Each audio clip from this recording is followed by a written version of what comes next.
Good afternoon, and thank you for joining the Voice of Many podcast with your host, Yolanda, and co-host, Vanessa.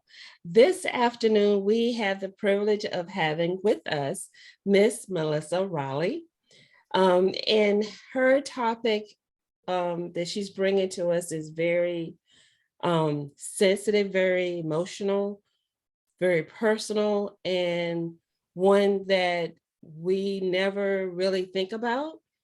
But let me just give you a little scoop about her. And the reason why I say this is because many of us, we're blessed whenever we are in the childbirthing stages, when we're in labor or delivery, that we have our parents with us. I have our moms.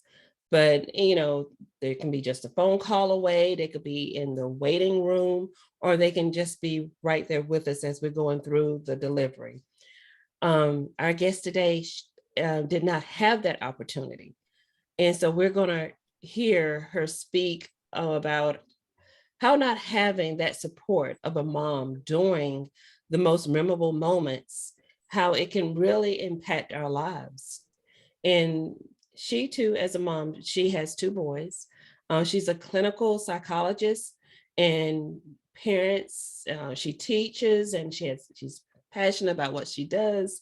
And there's so much more to learn and that we can get from Miss Melissa.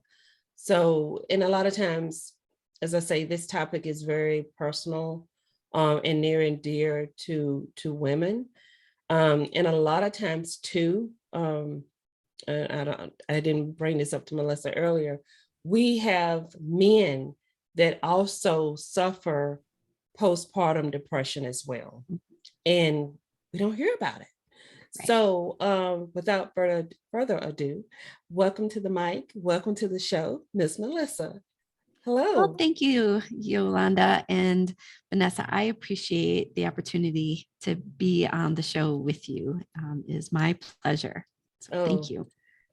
Thank you, because I cannot reiterate how important it is with what you have to bring to the table today. And for those that are watching and listening, can you share a little bit about how your story has impacted you in your life? Yes, I'd be happy to share my story. So I was born into a family with both parents, and then I was the middle daughter. So there were three of us. And unfortunately, my older sister passed when we were children. And then when I was 25, my mother passed away. And then 7 months later, my younger sister passed as well. Yeah. So despite being one of four girls in a family of five, I wound up being the sole surviving female in my family. And I was 25 when I lost my mom, and then 26 when I lost my sister. Now, as you had mentioned, Yolanda, I am a clinical psychologist. So I had put most of my focus early in life on education and building up my career. So I did not become a mother until much later in life. And that process was really difficult for me. Unfortunately, I had suffered 3 miscarriages. And then during my 4th pregnancy, I had a very medically fragile pregnancy and went into preterm labor at 26 weeks and nearly lost my son. So for the remainder of my pregnancy, I was on bed rest and in and out of the hospital and had multiple medical procedures to maintain that pregnancy. And despite only being given a 10% chance of carrying him to term, I did. And he was born exactly at 37 weeks. So, and it was during that time that I realized just how much I was longing for my mother, and this resurgence of grief just became really overwhelming. So I'd lost my mother 15 years prior to giving birth to my son. And so had really, done lots of grief work. I had, moved to a place in my life where I was confident. I knew who I was as a woman, as a professional.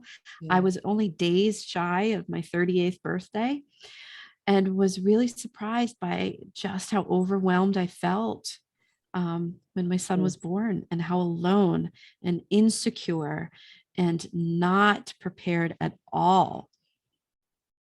Wow. Ugh. So, but I'll let you go. I'm just thinking. So, what does it mean to you being a mom since you didn't have your mom there to help you through it? Well, I needed to rely on other people. And I didn't even know how to ask people for support. Because Mm. again, I felt like there was something wrong with me, right? I had never um, been around newborns. Um, Wow. so in fact, my first time I held a newborn Mm. was the day I held my son. So Wow. it was a completely foreign experience to me. And most of my friends that had children, their kids were either teenagers or young adults. So it wasn't something, that I had this group of friends to go through it with. They were Mhm. already, past that stage. I have a amazing aunt who's only 10 years my senior. So I relied a lot on her. Mhm. But, I want to just take a moment to define what it means to be a mom without a mom. Yeah. Because there's really three categories of moms without a mom. And so the way I define it is any mother that is separated from her own mother by either death or emotional estrangement Mm. or physical distance. Mhm. And the reason I group all three of those categories together is because there are some similarities. Yeah. So, what is common for all three of those groups are one, the grief experience that I mentioned. So, there may be this loss of your own mom, right, through death, or it may be the grief over a relationship you had wanted to have, right? And so if you're emotionally estranged from your mom and you've had to make the difficult choice to disconnect or to not be close, there's still that sadness of, oh my goodness, I'm not going to have what I want Mm. in this mothering journey. And so there's a grief in that as well. And then of course, if you're distanced because of physical distance, and during the pandemic, as you had mentioned, Yolanda, there's thousands upon thousands of new moms that were Mhm. distanced from Yeah. their moms. Again, there's this loss of not having what you expected to have and True. want to have. Mhm. And then the second common thing is that lack of community. So, the two of you can speak much better than I can about how we just kind of rely on our moms to be that go-to person, right? So, if we need something, they're Mhm. there, right? We call Yeah. them up, they'll listen, right? Mhm. And so, moms without a moms don't have that same Yeah. go-to person, right? So, they have to build a community. And Mm. so, all three of those categories, have that need. And then the third thing that's in common for all three of those categories of moms without a mom is some difficulty with identity development, right? Yeah. So, to your question, Vanessa, how did I figure out who I am as a mom when my mom's not there? It becomes more challenging, right? Because I don't have that mirror. Mm. And if I lost my mom at a really early age, I may not have that role model either. I may not have a good set of experiences. And Right. so those that, had a real difficult or toxic relationship with their mom, again, how am I going to be a mom when the Mm. mom I had wasn't great? So it's all these questions and not knowing. So those are the three things: the grief, the difficulty with community, and the sense of identity that moms without a mom all struggle with, that other moms don't necessarily have the same struggles. Because I think about too, with like in Vanessa's instance situation, she's a military wife. And, Yes. you know, being pregnant, say if you're in a different country, different state altogether, and your mother can't get there. I mean, it's Vanessa, how would you have felt if I wasn't able to get there to be with you, especially with the first one? Because we were like, what, 24 hours away from each other. But, Yeah. you know, I think it would be a lot more difficult than what it was. 'Cause I was already emotionally not in a good place between worrying and then health issues during the pregnancy. Um, having at least even having you on the phone or video calling you was helpful, but whenever it came to the actual labor part, because me and my husband both were like, what mhm, we do mhm, in the hospital we were at, they didn't really assist at all until you started to crowning. like severely dilate and crown. Yeah. They didn't do anything. So if she wasn't there for that part, I don't know what we would have done because we didn't go into any birthing classes together. We went to a couple of things, but not birthing classes. So I think it would have made it very difficult and awkward, and we would have to just rely on each other even more than what we do now. And if he was gone for whatever reason, and I didn't Yeah. have my mom, I have no clue what I would have done being by myself. Yeah. And you know, that is scary, right? That scary feeling of Mhm, only being able to rely either on yourself or, you know, on your partner, right? yeah. And yet even in really good partner relationships, it's still not the same as mom, Yeah. right? That's true. That's very true. And wow. Okay, so um let's talk more about the postpartum depression or postpartum anxiety that Mhm. is experienced.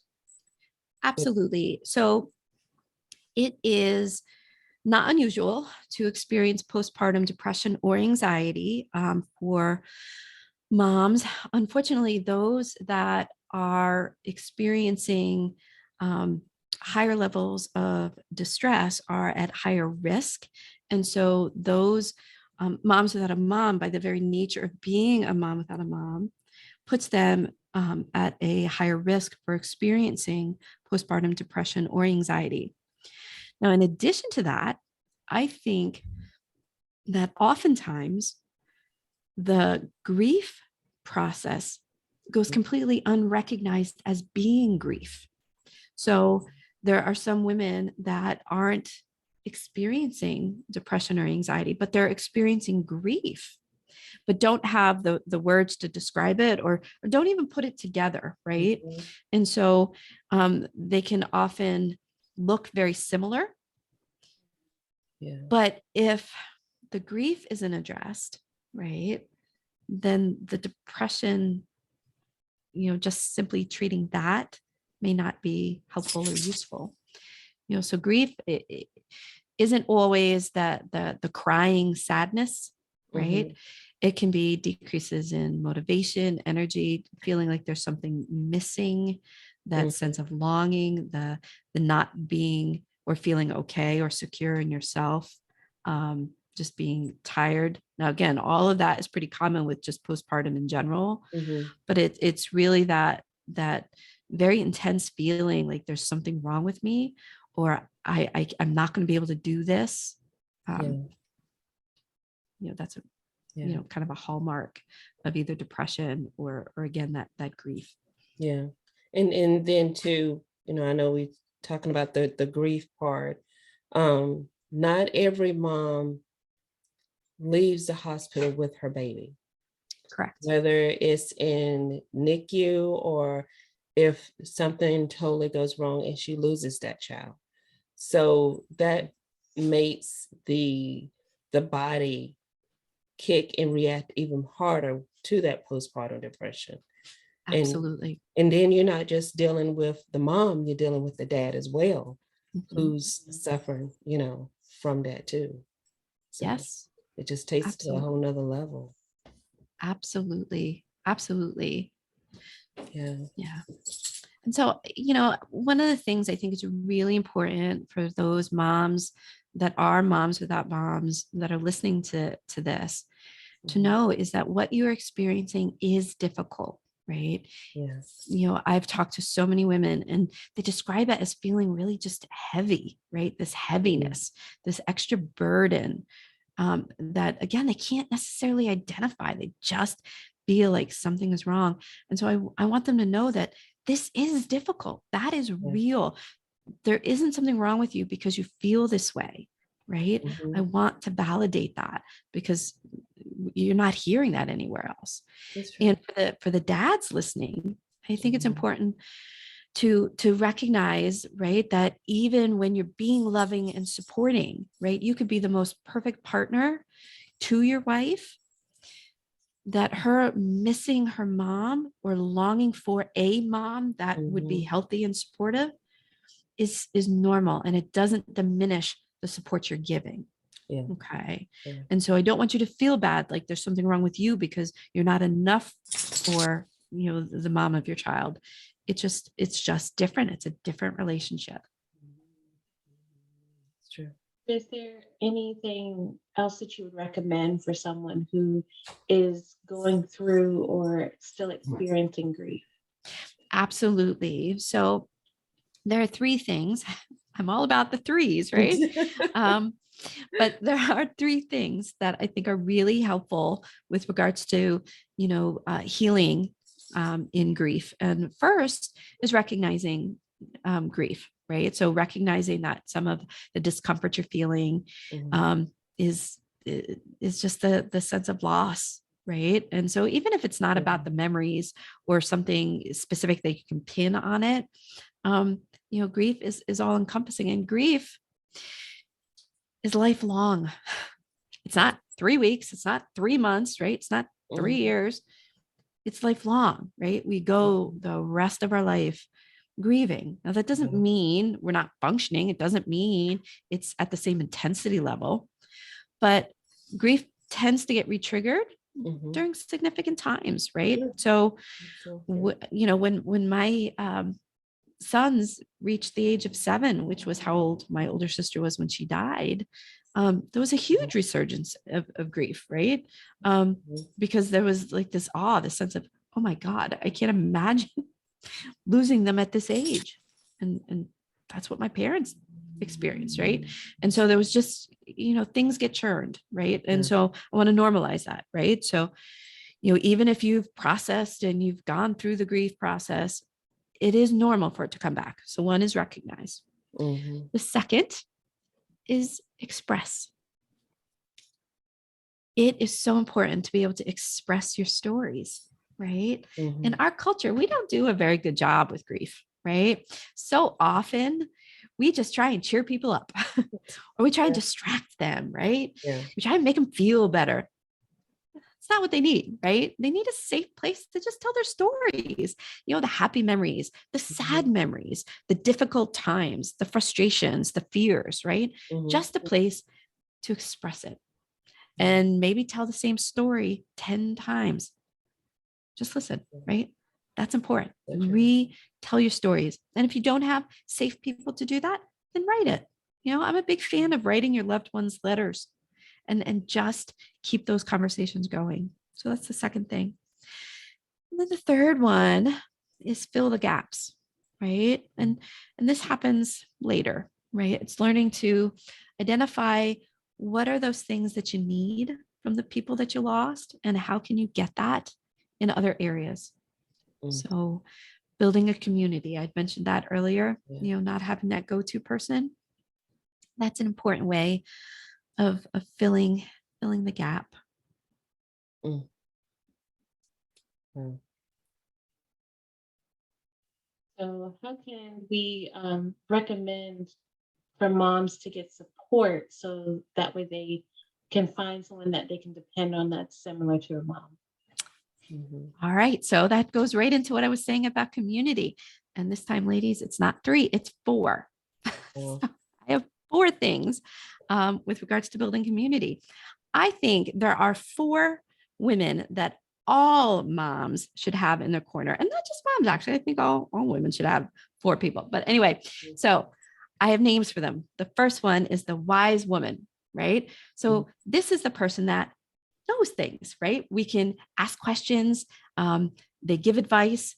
They know their stuff, right? So I think we all need a wise woman. And this can be another family member, right? It can be like an aunt or a grandmother, right? Or it can be a friend or a professional. So in my experience, I would have been lost without the teachers in my son's school, right? I needed them. They answered my questions. In fact, sometimes they even told me things I didn't know. I have a funny story about that if you'd like to hear, but anyway, I'll get back to that. Okay. So the wise woman. The second is the emotional support.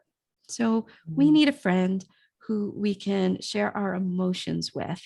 And this is the woman that will listen, right? She doesn't give advice. She's not going to try and cheer you up. So just listen. She'll meet you where you are, and you can just express anything. And then the third person is the go-getter. So this is the woman that gets things done, right? And we all know people like that like they're always in motion, right? They can't sit still. But boy, if you need your groceries picked up because you can't get one more thing done, they'll get them, drop them off, and maybe even put them away for you, right? So this is the go-getter. And then the fourth is the late night talker. So somebody, especially when your babies are little, right? That you can call at any time and they'll listen, right? So it's really important to know the strengths of your friends, right? Because none of us can typically fill all of those roles, right? You know, and sometimes we can rely on mom to fill all of those because we just have that long-term relationship with them, right? Right. But we as humans, like, I'm not a good go-getter. My laundry sits in my own washing machine for a week, right? I'd like to be that person, but I'm just not, right? But I am a good listener. And now I'm, can fill the wise woman role sometimes, right? So knowing the strengths of our friends makes it easier then for us to ask them to do things that they can. And I always say, if you have 4 people, you never have to hesitate to ask somebody for 1 hour of help once a month, right? Because let's face it, ladies, none of us would bat an eyelash to help a friend for 1 hour a month, no matter how busy we are, right? That's true. And so if we ask 4 friends for 1 hour a month, then guess what? We have an hour every week where we get assistance. So I like how you put that, it's important to have at least 4 good friends. And a lot of us may not have the 4 good friends, but if you can have 1 or 2, I mean, that's going to make the world a difference. It's definitely absolutely. And then fill out those other categories with professionals, right? So, the counselors or coaches or therapists, psychologists, teachers, right? So you can kind of fill in and build that community. But those are the 4 pieces that I think are so important. Yeah. And so, we're talking a lot about the postpartum, but why is it so common, and what is it that we as moms can do so we don't have to have such depression afterwards? What things can be done, or what is it that we can prepare ourselves to experience and realize and recognize that, hey, maybe I am suffering from postpartum depression? Community and getting support and having assistance and normalizing all become really important. Anxiety is extremely common during both pregnancy and postpartum, biologically, because we are very vulnerable during those times. And so anxiety is the body's protective mechanism, right? It alerts us to potential danger. And there's no other time in a woman's life when they are more vulnerable than during pregnancy and postpartum. Very true. So there's, again, our body's just trying to take care of us. So we are more vulnerable to that. So normalizing and kind of listening to our body, and then knowing where we can get assistance when we need it, right? Building that Right. community, having that support, reaching out and talking about it. Because when we normalize things, we feel less distressed by them. Yeah, And that's it's the distress that's actually more problematic than the actual emotion itself. true. It's very good. Vanessa, go ahead.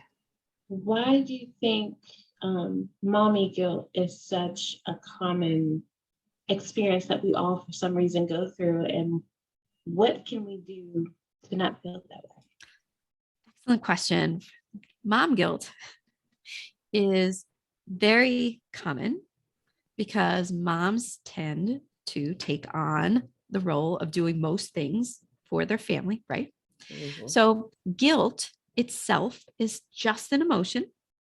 It is not an indicator of right or wrong. I'm going to say that again. Guilt is just an emotion. It's not an indicator of right or wrong.